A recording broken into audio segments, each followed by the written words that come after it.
Hi everyone, welcome back to my channel. So आज का जो ब्लॉग का टॉपिक है वो है कि मैं पहली बार जा रही हूँ इंटरव्यू देने के लिए। एक्चुअली में क्या हुआ, मैं शुरुआत से बताती हूँ। कल मैं और सत्या गए थे मार्केट। आते वक्त मैं टिम हॉर्टन्स गई थी। टिम हॉर्टन्स एक कॉफ़ी शॉप है और मैं टिम हॉर्टन्स इसीलिए जाती हूँ क्योंकि टिम हॉर्टन्स की कॉफ़ी थोड़ी सस्ती होती है कंपेरिजन टू स्टारबक्स। स्टारबक्स की कॉफ़ी काफ़ी महंगी होती है। तो मुझे वहाँ का एक कॉफ़ी बहुत पसंद है, तो मेरा सबसे ज़्यादा टाइम वहीं से कॉफ़ी पीते हैं। तो आते वक्त ना यहाँ वहाँ पर पोस्टर टंगा हुआ था कि वो लोग हायर कर रहे हैं। तो सत्या को लगा कि चलो मैं इसके लिए अप्लाई कर देता हूँ, कम से कम कुछ कर लेगी। घर पे बैठे रहने से अच्छा है, क्योंकि मेरे को थोड़ा बहुत दिक्कत होता है। तो इससे अच्छा है कि इसका दिमाग किसी पे लग जाएगा, मैं अप्लाई कर देता हूँ। मेरा सत्या घर आए। घर आने के बाद हम लोगों ने फॉर्म वगैरह भर के सबमिट कर दिया।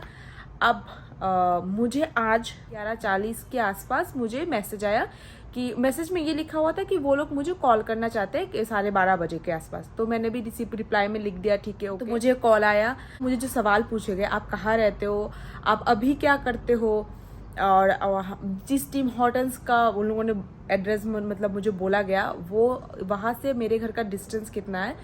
तो सब कुछ बोलने के बाद बोला कि कल आप 10:30 आप इंटरव्यू के लिए हमारे पास आ जाओ। मतलब मैं कल जा रही हूँ 10:30 इंटरव्यू देने के लिए। अब बात आती है, अगर मैं यहाँ जैसे कि मैं यहाँ पर कनाडा में आई हुई हूँ। अब कनाडा में मैं सत्या के ऊपर डिपेंडेंट हूँ, क्योंकि मेरा जो वीज़ा है वो विजिटर वीज़ा है और मेरे पास अभी तक वर्क परमिट नहीं है। विदाउट वर्क परमिट तो यहाँ पर कुछ नहीं होने वाला।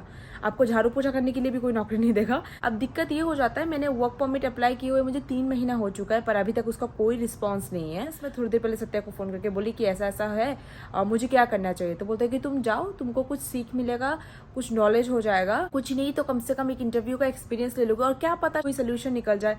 तो मैं अब कल जा रही हूँ इंटरव्यू देने के लिए। वो तो बाद में पता चलेगा कि मुझे जॉब मिलती है नहीं मिलती है। अब इसमें एक और चीज़ क्या है ना, अब ये वीडियो मेरे लिए क्यों थोड़ी सी स्पेशल है, क्योंकि ये मेरा फर्स्ट इंटरव्यू है। और एक और चीज़, शायद बहुत सारे लोगों को लग सकता है ये कौन सी बड़ी बात है, कॉफ़ी शॉप में इंटरव्यू के लिए भी इतना कुछ नहीं। मेरे लिए बहुत बड़ी बात है, क्योंकि मैं और मेरी बहन हम लोग जैसे बड़े हुए हैं ना, हम लोग हमेशा 4 दीवारी के अंदर ही रहे। हम लोगों ने बाहर की ज़िंदगी नहीं देखी। आई थिंक वही लोग समझ सकता है जो बाहर की ज़िंदगी बिल्कुल नहीं देखी है और सडनली उन लोगों को किसी ऐसी जगह पे लाकर रख दिया गया है जहाँ पर आपको हर एक चीज़ खुद से करना है। शादी के बाद मेरी ज़िंदगी काफ़ी चेंज हुई है, क्योंकि सत्या जब हम लोग गुवाहाटी में भी थे तो वो हमेशा मुझे पुश करता था, तो तुमको अपना काम खुद करना है, मुझे अपना काम खुद करना है, अपना काम तुम खुद संभालो। इवन उसके भी जो कुछ कुछ काम होते थे वो मैं संभालती थी। उसको ये था कि तुम इंडिपेंडेंट बनो, तुम मेरे ऊपर हमेशा डिपेंड करके मत रहो कि तुम्हारा पति आएगा तुम्हारा काम कर देगा, तुम अपना काम खुद करो। जो मुझे लगता है कि बहुत सही था, इसीलिए मैं हर एक चीज़ में खुद से करती थी गुवाहाटी में। और जब मैं इधर आ गई, इधर आने के बाद मेरे टफ हो गया, क्योंकि ये फॉरेन कंट्री है और मैं कभी सोची भी नहीं थी मैं कभी आ सकती हूँ। चलो ये तो सत्या का मेहनत था, मैं भी इधर आ पाई, वरना तो मैं कभी सोच भी नहीं सकती कि मैं कनाडा से जगह पे कभी कदम भी रख सकती हूँ। ये क्रेडिट जो भी है वो सत्या का है। तो सत्या को ये था, यहाँ पर आने के बाद ही मुझे मार्केट करना होता है, मुझे अपने सामान खरीदने जाना होता है, कुछ भी करना होता है। मैं खुद अकेली जाती हूँ, स्ट्रीट कार से जाती हूँ, पैदल जाती हूँ, लोकेशन देखते हुए जाती हूँ, कुछ भी करना होता है। इवन उसका भी कुछ कुछ काम होता है वहाँ पर, वो मुझे भेजता है तुम जाओ, तुम जाके खुद करके आओ। कभी कभार तो जब मुझे वो काम समझ में नहीं आता ना, तो मुझे डर नर्वसनेस के चक्कर में मैं कांपने लगती हूँ। फिर भी मैं जाती हूँ, क्योंकि मुझे पता है कि वो चाहता है कि मैं उसके ऊपर डिपेंड ना रहूँ, और जो मैं खुद भी चाहती हूँ। अभी थोड़ी सी डरी हुई हूँ, क्योंकि जो मुझे एड्रेस मिला है वो 4 किलोमीटर है। मतलब मेरे घर से उस कॉफ़ी शॉप का डिस्टेंस 4 किलोमीटर है और मुझे वो 4 किलोमीटर जाना होगा और बहुत रास्ता पैदल भी जाना है। तो मैं इसीलिए थोड़ी सी मैं डरी हुई हूँ, क्योंकि सत्या कल ऑफिस चला जाएगा, वो मेरे साथ जाने से रहा, तो मुझे कल अकेले जाना है। बट कोई नहीं, मुझे इतना है कि मैं कर लूँगी, नहीं भी होगा तो कम से कम कोशिश करने में क्या हर्ज है। तो अभी आप लोगों को मैं मिलूँगी कल, जब मैं इंटरव्यू के लिए निकल रही होंगी।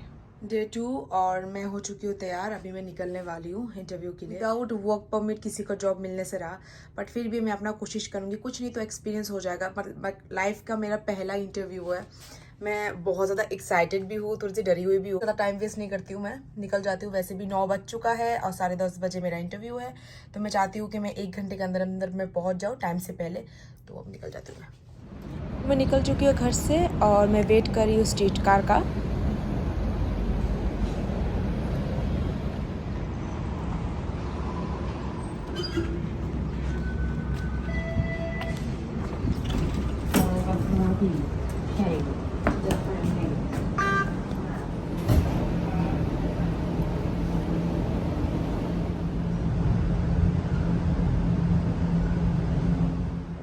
मैं गलती से 2 स्टॉप पहले उतर गई थी, इस चक्कर में मुझे आधा घंटा टाइम और लग गया।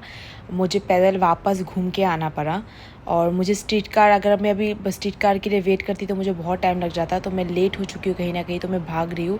10:30 जस्ट बजने ही वाला है और मैं पहुँच चुकी हूँ ऑलमोस्ट टिम हॉर्टन के आसपास। शायद 2 या 3 मिनट में मैं अंदर भी पहुँच जाऊँगी। इंटरव्यू वगैरह ख़त्म हो चुका है। वही एज़ यूजुअल, इंटरव्यू तो अच्छा था फर्स्ट, पर लास्ट में उन लोगों ने पूछा आपके पास आपका वर्क परमिट है कि नहीं, बट बोल दिया विदाउट वर्क परमिट कोई भी मुझे कनाडा में जॉब नहीं देगा, तो मुझे वर्क परमिट के लिए वेट करना पड़ेगा। पर मुझे इतना बोला हुआ है वर्क परमिट अप्लाई करने के बाद आप फिर से आके कांटेक्ट करो, तब हम लोग देखेंगे। अरे यार पता नहीं कब होगा मेरा वर्क परमिट। तो चलो ठीक है, जो भी है, अब जा रही हूँ मैं घर वापस। अभी वापस मुझे 1 घंटा लगेगा घर पहुँचते पहुँचते। ऑलरेडी 11 बज चुका है, मतलब 12:10-15 मिनट में जाके मैं घर पहुँचूँगी, क्योंकि मुझे पैदल भी चलना है 15 मिनट। उफ।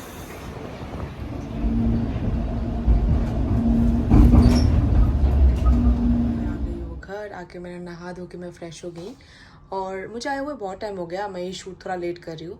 तो अभी उन लोगों ने मुझे क्या क्या सवाल किए तो मैं आप सबको वो बताती हूँ। फर्स्ट मुझे ये था कि मुझे अपना इंट्रोडक्शन देना था, तो मैंने वो दिया। फिर मुझे मेरा कोई पास्ट एक्सपीरियंस है कि नहीं काम का, मुझे वो पूछा गया। फिर मेरे घर से टिम हॉर्टन्स का जो डिस्टेंस है वो कितना है, क्योंकि अगर मैं नज़दीक में रहूँगी तो मुझे आने जाने में मुझे आसानी होगा, तो मुझे वो पूछा गया। फिर मुझे ये पूछा गया कि मैं कंफर्टेबल हूँ कि नहीं अगर मुझे कोई एक्स्ट्रा काम करने के लिए दिया गया। फिर बहुत ही बेसिक सवाल थे, ज़्यादा कुछ, मैं तो बहुत ज़्यादा तैयारी करके गई थी, उस हिसाब से मुझे कुछ पूछा नहीं। फिर ये होता है ना कि कभी कभार ना आपके यहाँ पर रूड कस्टमर आ जाता है, तो आपको हैंडल करना आना चाहिए। तो उस बारे में मुझे पूछा गया, अगर ऐसा कोई कस्टमर आता है तो आप कैसे हैंडल करोगे। बस यही कुछ सवाल थे। और एंड में मुझे पूछा आपका वर्क परमिट वगैरह चाहिए होगा और सोशल इंश्योरेंस नंबर भी चाहिए होता है, तो वो सब चीज़ें चाहिए होगा। तो जो बोला, जब पूछा तो मैंने बोला कि मेरे पास नहीं है, मैंने अप्लाई कर दिया पर मुझे मिला नहीं है। तब उन लोगों ने कहा कि उसके बिना हम लोग आपको जॉब नहीं दे सकते, और अगर होगा तो वो इलीगल होगा, वो कैश पेमेंट किया जाएगा, तो दैट इज़ इलीगल। तो हो गया ख़त्म। तो अभी मैं देखूँगी जब मेरा वर्क परमिट आ जाएगा तब मैं फिर से अप्लाई करूँगी जॉब के लिए। तो आज का वीडियो यही तक था और मेरा जो एक्सपीरियंस था ओवरऑल वो काफ़ी अच्छा था। मुझे लगता है कि ऐसी कोशिशें मुझे करती रहनी चाहिए। सो या आज का वीडियो तो यही तक। सो आप लोगों से मुलाकात होगा अगले वीडियो में।